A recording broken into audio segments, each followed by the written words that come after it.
মুর্শিদাবাদের হুমায়ুন কবির বাবু press conference করে নাকি বলেছেন যে পরিযায়ী শ্রমিকদের জন্য রাজ্য সরকারকে আরো অ্যাক্টিভলি রোল প্লে করতে হবে।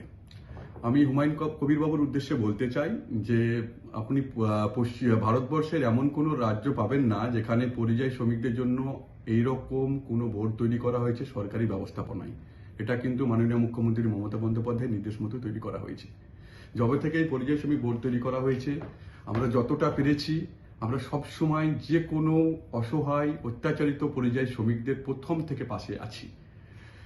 যেমন যদি দেখা যায়, যেমন মেহবুব যার বাড়ি ভবনগোলা এবং স্বামী এবং নিজামুদ্দিন যাদের বাড়ি হরিহর বিধানসভার মধ্যে পড়ে, যাদেরকে যখন 13ই জুন যখন পুশব্যাক করা হয়েছিল, যারা কাজ করতো মুম্বাইয়ে, যাদের সব রকম বৈধ ডকুমেন্ট ছিল, আমরা যখন 14ই জুন যখন জানতে পারি যে অবৈধভাবে পুশব্যাক করেছে, তখন মাননীয় মুখ্যমন্ত্রীর নির্দেশ মতো এবং আমাদের দলনেতা অভিষেক বন্দ্যোপাধ্যায়ের নির্দেশ মতো আমরা যখন শিলিগুড়ি বিএসএফকে যখন আমরা চাপ দিই এবং যখন ডকুমেন্ট দেখায় যারা পশ্চিমবঙ্গের বাসিন্দা, মুর্শিদাবাদের বাসিন্দা, তখন বিএসএফ কিন্তু চাপে পড়ে বাংলাদেশ থেকে খুঁজে ওদেরকে আনতে কিন্তু বাধ্য হয়েছিল।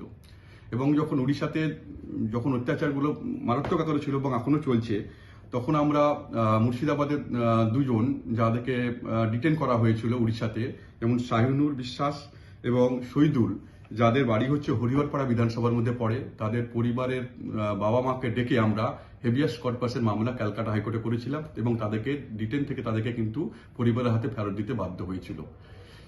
যে কোনো ইস্যুতে মুর্শিদাবাদ এবং অন্যান্য জেলাতে যে কোনো পরিযায়ী শ্রমিক যখনই বিপদে পড়ে, যতজন ডিটেন হয়েছে, প্রত্যেকটা ক্ষেত্রে আমরা ধরে ধরে রাজ্য প্রশাসনের সহযোগিতা এবং আমরা সবাই মিলে কিন্তু আমরা কাজ করি।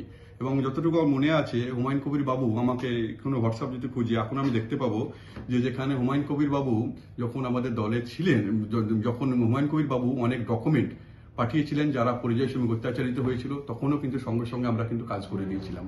এমন কোনো ইস্যু পাওয়া যাবে না যে মুর্শিদাবাদে পরিযায়ী শ্রমিক এবং অন্যান্য জেলার পরিযায়ী শ্রমিকরা অত্যাচারিত হচ্ছে এবং পরিযায়ী শ্রমিক মাইগ্রেন্ট ওয়ার্কার ওয়েলফেয়ার বোর্ড পাশে ছিল না। প্রত্যেকটা ক্ষেত্রে, প্রত্যেকটা ইস্যু ক্ষেত্রে আমরা কিন্তু পাশে ছিলাম। যেমন সুতির যে ভাইটাকে মারা হলো, যখনই আমরা খবর পেয়েছি তখন পুরো রাজ্য প্রশাসন এবং আমরা সবাই মিলে তার পরিবারের সঙ্গে যোগাযোগ করা, আমাদের ওখানকার লোকাল বিধায়ক ছিলেন এবং আমাদের দলের নেত্রী মমতা বন্দ্যোপাধ্যায় এবং অভিষেক বন্দ্যোপাধ্যায়ের নির্দেশ মতো আমরা সব রকম যা যা করা দরকার, তার ডেড বডি আনা থেকে আরম্ভ করে আমরা জিরো এফআইআর একটা করতে বলা হয়েছিল এবং তার চাপের ফলে উড়িষ্যা পুলিশ কিন্তু 6 জনকে অ্যারেস্ট করতে বাধ্য হয়েছে।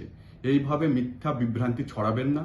এবং আপনি তো যা দেখছি যেভাবে আপনি মানে প্রচারে আলোতে আসার জন্য যেভাবে আপনি প্রেস কনফারেন্স করছেন এবং অনেক কিছু বলছেন, আপনি তো নিজেও বলেছিলেন যে আপনার নাকি 1 নম্বরের নেতা মানে পছন্দের নেতা হচ্ছে নরেন্দ্র মোদী। আজকে কিন্তু এই নরেন্দ্র মোদীর নেতৃত্বে বিজেপি যেখানে যেখানে বিজেপি ক্ষমতায় আছে সেখানে সেখানে দেখা যাচ্ছে যে পরিযায়ী শ্রমিক যারা বাংলা থেকে যারা বাইরে কাজ করতে যাচ্ছেন তারা কিন্তু অত্যাচারিত হচ্ছে। আপনার কিন্তু পছন্দের নেতা যে মানে যে এই বিজেপি দলের যে মানে সর্বোচ্চ নেতা, তার নেতৃত্বে কিন্তু এগুলো সবকিছু হচ্ছে। আপনি তার বিরুদ্ধে কিছু বলুন এবং আপনি এইভাবে বিজেপিকে হাতশক্ত করার জন্য ভুলভাল না বকার আপনাকে আমি পরামর্শ দিচ্ছি।